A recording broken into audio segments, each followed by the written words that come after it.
આજનો ઓડિયો પરમપિતા પરમાત્માને શરણે સમર્પિત કરું છું. આપ સૌની શુભેચ્છા અમારા પર બની રહે તેવી અભ્યર્થના સહ. જય શ્રીમદ નારાયણ. શ્રીમદ ભગવદ્ ગીતા અધ્યાય 10 પરમેશ્વરનું ઐશ્વર્ય. જે મનુષ્યો મારી પ્રેમપૂર્વક સેવા કરવામાં સતત સમર્પિત રહે છે તેમને હું એવું જ્ઞાન આપું છું કે જેનાથી તેઓ મને પ્રાપ્ત કરી શકે. આ શ્લોકમાં બુદ્ધિયોગમ શબ્દ અત્યંત મહત્વનો છે. આપણે યાદ કરીએ કે બીજા અધ્યાયમાં ભગવાને અર્જુનને ઉપદેશ આપતા કહ્યું હતું કે હું તને અનેક વિષયો વિશે કહી ચૂક્યો છું અને હવે હું બુદ્ધિયોગ વિશે બોધ આપીશ. હવે આ બુદ્ધિયોગની સમજૂતી આપવામાં આવી છે. કૃષ્ણ ભાવનામૃતમાં રહી કાર્ય કરવું એને જ બુદ્ધિયોગ કહે છે અને એ જ સર્વશ્રેષ્ઠ બુદ્ધિ છે.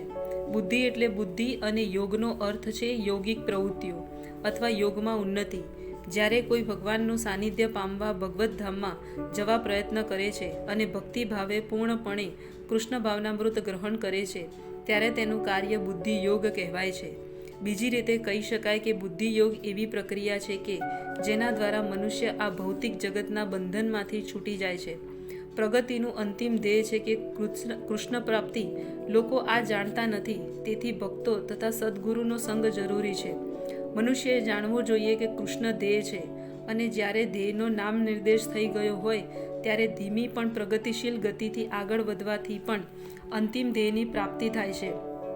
જ્યારે મનુષ્ય જીવનના ધ્યેયને જાણતો હોય છે પરંતુ તે કર્મના ફળને વળગેલો રહે છે ત્યારે તે કર્મયોગી કહેવાય છે. કૃષ્ણ જ ધ્યેય છે એમ જાણનારો મનુષ્ય જ્યારે કૃષ્ણને જાણવા માટે માનસિક ચિંતનની મદદ લેવા માંડે છે ત્યારે તે જ્ઞાન યોગમાં હોય છે. પરંતુ જ્યારે તે ધ્યેયને જાણીને કૃષ્ણ ભાવનામૃત તથા ભક્તિમય સેવામાં કૃષ્ણને પામવાનો પ્રયત્ન કરે છે ત્યારે તે ભક્તિયોગ અથવા બુદ્ધિયોગમાં હોય છે અને એ જ પરિપૂર્ણ યોગ છે. આ પૂર્ણ યોગ જ જીવનની સર્વોચ્ચ સિદ્ધાવસ્થા છે. મનુષ્ય સદ્ગુરુનો આશ્રય પામ્યો હોય અને કોઈ આધ્યાત્મિક સંસ્થા સાથે જોડેલો હોય અને છતાં જો તે પ્રગતિ કરવા જેટલો બુદ્ધિમાન ન હોય તો કૃષ્ણ તેને આંતરિક રીતે બોધ આપે છે કે જેથી તે અંતે સરળતાથી ભગવાનને પામી શકે.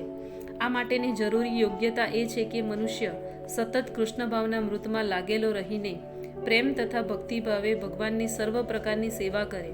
તેને કૃષ્ણનું કંઈ સેવા કાર્ય કરતા રહેવું જોઈએ અને તે કાર્ય તેણે પ્રેમપૂર્વક કરવું જોઈએ.